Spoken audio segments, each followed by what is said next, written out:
절박성 요실금은 본인이 원치도 않은데 갑자기 급격한 요의가 느껴지면서 참지 못하고 소변이 새는 증상을 얘기하고요. 과민성 방광이라고 하는 질병의 한 증상으로 나타나게 됩니다. 과민성 방광은 이제 소변을 참지 못하는 요 절박이 주 증상이고, 그것과 동반돼서 빈뇨, 야간뇨, 절박요실금 이런 증상들을 동반하게 되는 그런 질환입니다. 절박요실금이 있다 하면은 과민성 방광 증상이 굉장히 심한 상태다, 이것을 의미한다고 할 수 있겠습니다.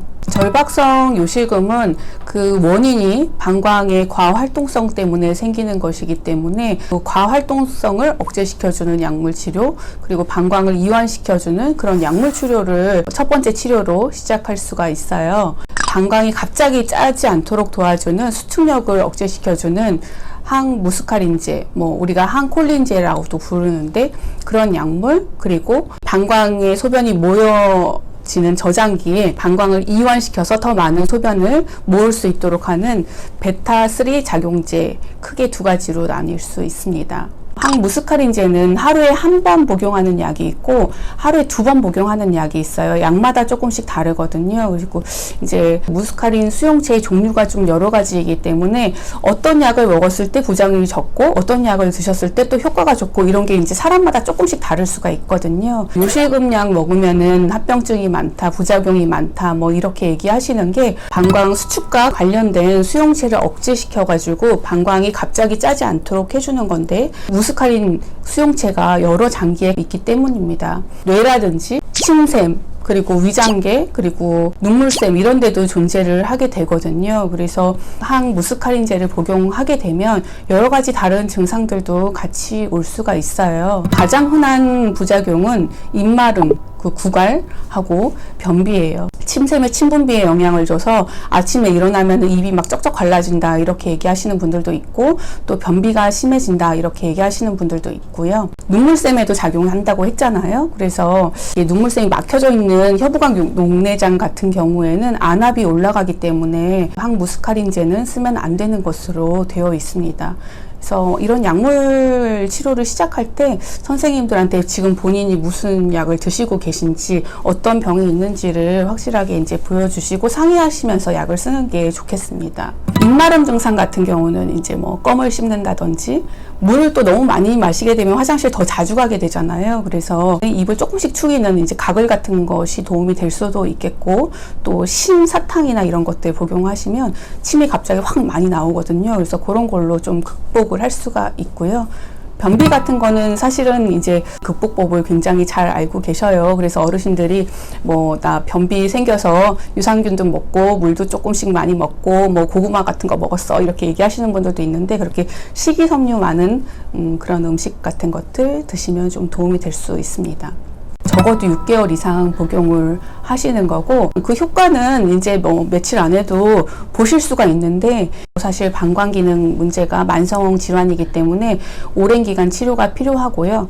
혈압이나 당뇨 같이 관리해야 되는 질병이기 때문에 약 끊으면 다시 그 전으로 돌아간다는 거죠. 방광 이완을 시켜주는 약물인 베타3 항진제, 우리가 베타3 작용제 이렇게도 부르는데요. 지금 한 가지 종류만 나와 있고 신약이 하나가 지금 소개가 돼서 이제 출시된 지 얼마 안 되었는데, 대부분 하루에 한 번 드시는 요법으로 되어 있어요. 길게 복용해야 되는 것은 마찬가지이고, 입마름증 같은 그런 구갈의 부작용은 항무스카린제와 비교해서 한 6분의 1 정도로 굉장히 낮은 것으로 보고되고 있어서, 예전에는 우리가 항무스카린제 쓰고 안 되면은 이 약을 썼다라면은, 요즘에는 부작용이 조금 덜한 베타3 작용제를 먼저 쓰고 그 다음에 안 되는 분들은 항콜린제를 추가하는 그런 요법으로도 많이 사용하고 있습니다.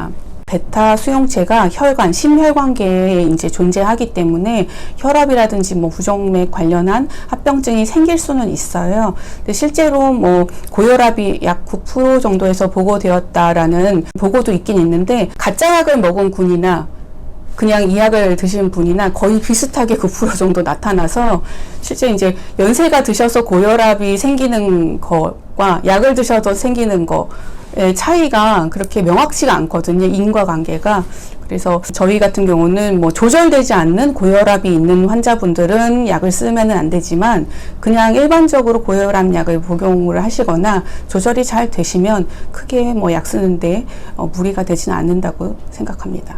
약물을 이제 여러 가지를 써보고 용량을 올려봐도 도움이 안 되는 그런 경우도 가끔 계시는데요.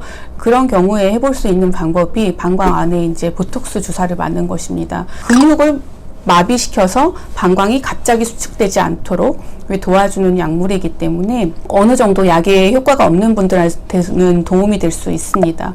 그렇지만은 약물 치료 전에 사용할 수는 없고요.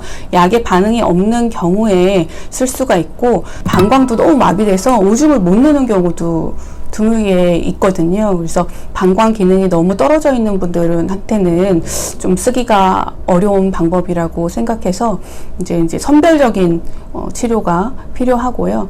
그렇지만 이제 약이 어느 정도 시간이 지나면은 약효가 떨어지기 때문에 처음에 소변을 못 봤더라도 시간이 지나면은 개선이 될 수 있고, 또 반대로 얘기하자면 처음에 효과가 아주 좋았는데 시간이 한참 지나면은 또 다시 주사를 맞아야 된다는 그런 단점이 있기도 합니다.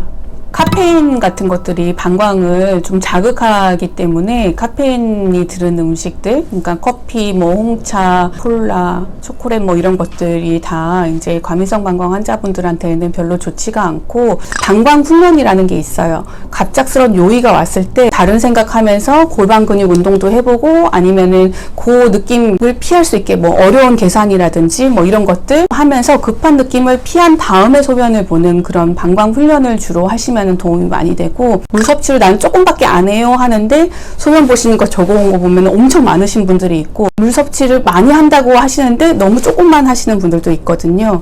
그래서 소변이 너무 농축되면 그 자체가 방광을 자극할 수 있어서 증상을 악화시킬 수 있고, 또 물을 너무 많이 드시면 또 방광이 너무 많이 늘어나니까 증상이 악화될 수도 있어서 내가 적절한 소변량을 유지하고 있는지 이런 것들도 체크를 본인이 하시면 좋겠지만 어려우니까 병원에 오셔서 배뇨 일지 분석을 한번 받아보시면 좋을 것 같습니다.